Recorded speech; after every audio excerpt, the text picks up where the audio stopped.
آل محمد كما باركت على إبراهيم وعلى آل إبراهيم إنك حميد مجيد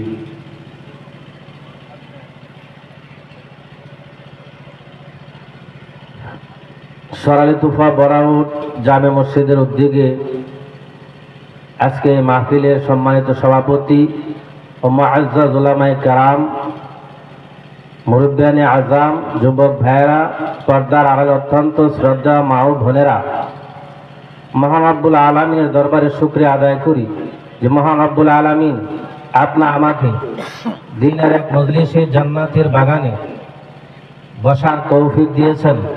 সেজন্য আমরা প্রাণ খুলে বলি আলহামদুলিল্লাহ। আল্লাহ পাক বলেন, ওয়াম্মা মান খাফা মাকামা রাব্বিহি ওয়া নাহান নাফসা আনিল হাওয়া।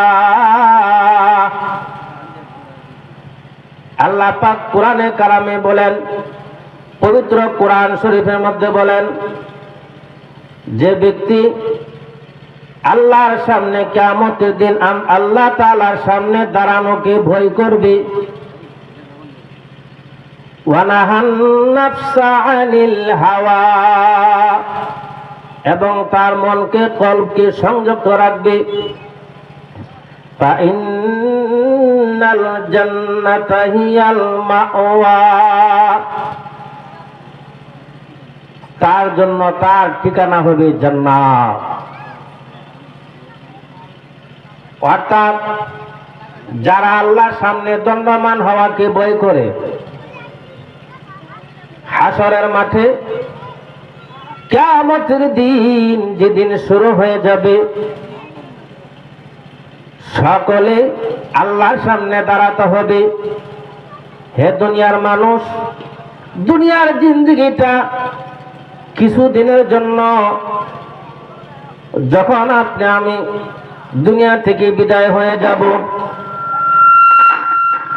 দুনিয়াতে আজকে আছি কালকে নাই, ৬০-৭০ বছরের জিন্দেগি, ওই জিন্দেগির পর আর দুনিয়া থাকতে পারবো না। দুনিয়ার কেউ থাকতে পারে নাই, আর কেউ থাকতেও পারবে না। দুনিয়ার মধ্যে যত বড় বাদশা হোক না কেন, যত বড় সারা দুনিয়ার বাদশা হোক না কেন, সেও থাকতে পারে নাই। সুলাইমান আলাইহিস সালাম সারা দুনিয়ার বাদশা ছিলেন, তিনিও দুনিয়া